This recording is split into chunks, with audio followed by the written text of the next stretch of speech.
আপনাকে জানিয়ে রাখি যে গতকাল যেমনটা আমরা জানতে পেরেছি তারই পরিপ্রেক্ষিতে যে বিএনপির পক্ষ থেকে যে দেশের যে বর্তমান যে পরিস্থিতি রয়েছে এবং দেশকে স্থিতিশীল অবস্থায় রাখার জন্য বিএনপির পক্ষ থেকে প্রধান উপদেষ্টা ডক্টর মোহাম্মদ ইউনূসের সঙ্গে সাক্ষাতের প্রস্তাব করা হয়েছিল। সেই প্রস্তাবের পরিপ্রেক্ষিতেই আজ সন্ধ্যা 7:30 নাগাদ বিএনপির স্থায়ী কমিটির সদস্য ডক্টর খন্দকার মোশাররফ হোসেনের নেতৃত্বে বিএনপির প্রতিনিধি দলের সঙ্গে বৈঠকে বসার কথা রয়েছে প্রধান উপদেষ্টার।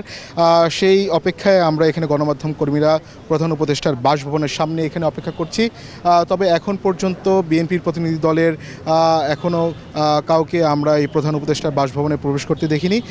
তবে কিছুক্ষণের মধ্যে তারা এখানে আসবেন বলে আমরা জানতে পেরেছি। তবে বিএনপি নেতাদের সঙ্গে আমাদের সর্বশেষ যে কথা হয়েছে, তারা যেটি বারবার বলছেন যে এই বৈঠকটি অত্যন্ত গুরুত্বপূর্ণ একটি বৈঠক হতে চলেছে।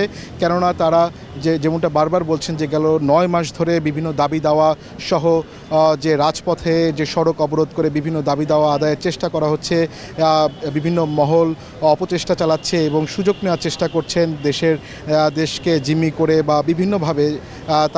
তারা মনে করছেন যে একটি নির্বাচিত সরকারের কাছে যদি দায়িত্ব বা ক্ষমতা হস্তান্তর করা হয় তবে তারা সেই সমস্যাগুলো খুব সহজে সমাধান করতে পারবেন। সেই পরিপ্রেক্ষিতেই বিএনপি শুরু থেকে বারবার তাগাদা দিচ্ছেন যে অতি দ্রুত নির্বাচনের যাতে একটি রোডম্যাপ ঘোষণা করা হয় এবং সেই রোডম্যাপ অনুযায়ী যাতে একটি নির্বাচনের আয়োজন করা হয় এবং জনগণ যাতে তাদের ভোটের অধিকার প্রতিষ্ঠা করতে পারে এবং তাদের ক্ষমতা হস্তান্তর করতে পারে একটি রাজনৈতিক দলের কাছে। সেজন্য তারা বারবার এই নির্বাচনের জন্য চাপ দিচ্ছেন।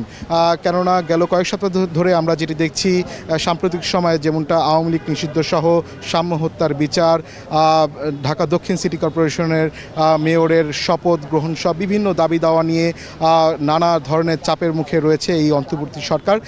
তাই বিএনপির পক্ষ থেকে আজ এই বৈঠকের প্রস্তাব করা হয়েছিল। সেই প্রস্তাবের অংশ হিসাবে কিছুক্ষণের মধ্যে হয়তো সেই বৈঠক অনুষ্ঠিত হবে এবং এই বিএনপির সাথে বৈঠক পরবর্তীতে আমরা যতটুকু জানতে পেরেছি জামাতে ইসলামের সাথে বৈঠকে বসার কথা রয়েছে 8:30 নাগাদ। সেই বৈঠকে হয়তো জামাতের পক্ষ থেকে আমরা ধারণা করছি যে তারা যেমনটা বারবার শুরু থেকে গেল 9 মাস ধরে যেমনটা আমাদেরকে গণমাধ্যমকে জানিয়ে আসছিলেন যে সংস্কার, বিচার এবং নির্বাচনের জন্য তারা তাগাদা দিচ্ছেন, সেই বিষয়ে হয়তো এবং বর্তমান যে পরিস্থিতি দেশের সামনে কি করা দরকার সেই বিষয় নিয়ে আলোচনা হতে পারে। কেননা গেল কয়েকদিন ধরে প্রধান উপদেষ্টার পদত্যাগের বিষয় নিয়ে নানা ধরনের গুঞ্জন রয়েছে।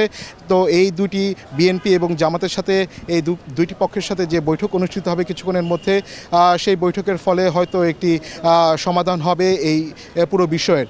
জি শারমিন, এই ছিল আমার কাছে সবশেষ খবর প্রধান উপদেষ্টার বাসভবন যমুনার সামনে থেকে।